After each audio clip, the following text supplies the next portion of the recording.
Content monetization setup করতে গিয়ে আপনাকে যে বিষয়গুলো খুবই গুরুত্বের সাথেই আপনাকে দেখতে হবে সেটা হচ্ছে যে আপনি যদি ইতিপূর্বে কোনো সেটআপ থেকে হোক ads on reels, star setup কিংবা ইনস্ট্রিমেটস এই জাতীয় যে কোনো ধরনের আপনি সেটআপ থেকে যদি ইনকাম করে থাকেন এবং আপনার পে আউট থেকে যদি আপনি কোনো রকম টাকা উইথড্র করে থাকেন, তাহলে আপনি নিশ্চিন্তভাবে আপনি কন্টেন্ট মনিটাইজেশন সেটআপটা আপনি দিয়ে নিতে পারবেন। এর জন্য আপনি সেটআপের মধ্যে নেক্সটে যাওয়ার পর আপনি একদম সম্পূর্ণভাবে অটোমেটিক্যালি আপনার সেটআপটা হয়ে যাবে।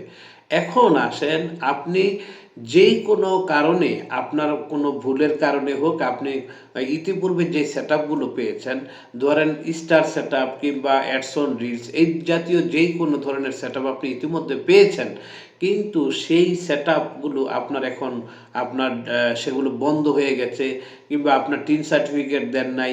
আপনি অটোমেটিক কাজ করতে গিয়ে আপনার ইতিপূর্বে সেটআপগুলো অলরেডি আনফরচুনেটলি ডিক্লাইন করে দিয়েছে, সাসপেন্ড করে দিয়েছে, রিজেক্ট করে দিয়েছে।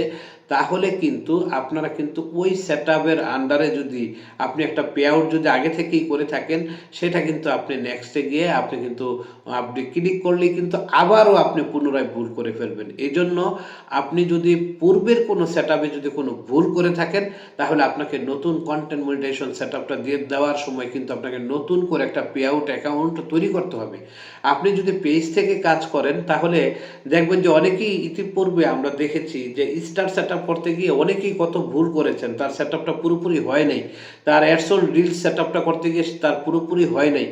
কিংবা ধরেন আপনি যেই কোনো কারণে এতদিন ধরে টাকা উইথড্র করতেছেন ঠিকই, আপনার সবকিছু ঠিকঠাক ছিল, আপনার পে আউটটাও ঠিকঠাক ছিল।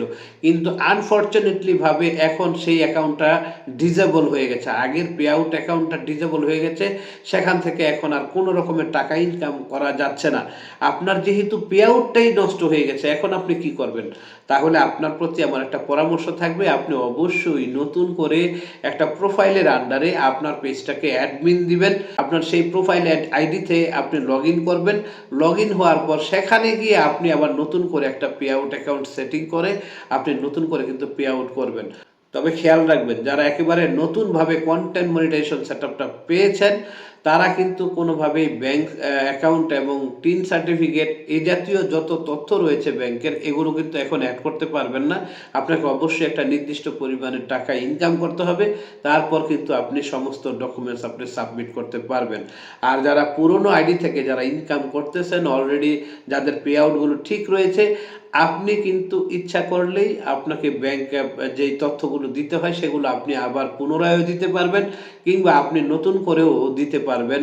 এবং আপনি যদি মনে করেন যে না আপনার পুরনো অ্যাকাউন্টে রাখতে চান কিংবা নতুন কোন অ্যাকাউন্টে দিতে চান, আপনি উভয়টাই কিন্তু করতে পারবেন। এছাড়া যদি আপনি কোনো ভুল অ্যাকাউন্টে যদি আপনি নতুন করে পে আউট তৈরি করতে যান, তাহলে কিন্তু আপনি কোনো কিছুই কিন্তু পরিবর্তন করতে পারবেন না। আপনি ইতিপূর্বে যে ভুল করেছেন সেই ভুলটা কিন্তু আপনি আবার করে ফেলবেন। এজন্য আপনার প্রতি আমার উদাত্ত আহ্বান থাকবে, আপনি এত কষ্ট করে কন্টেন্ট মনিটাইজেশন সেটআপটা পেয়েছেন, আপনার আশেপাশে খোঁজ নিয়ে আপনার যে কোনো ভাই বোনের সহযোগিতা নেন যারা ইতিপূর্বে কন্টেন্ট মনিটাইজেশন সেটআপটা খুব সুন্দরভাবে করেছে, তাদের পরামর্শ নিয়ে আপনি কন্টেন্ট মনিটাইজেশন সেটআপটা কিন্তু করবেন। নয়তো এই সোনার হরিণ যারা আপনি এত মেহনত করে অর্জন করেছেন, সেটা কিন্তু আপনার দুঃখে পরিণত হবে এবং আপনি ফেসবুক থেকে নিরাশ হয়ে ফিরবেন। অতএব এই কাজটি ভুলেও করবেন না, নিজে সেটআপ করতে যাবেন না। যেকোনো একজনের সহযোগিতা নিন।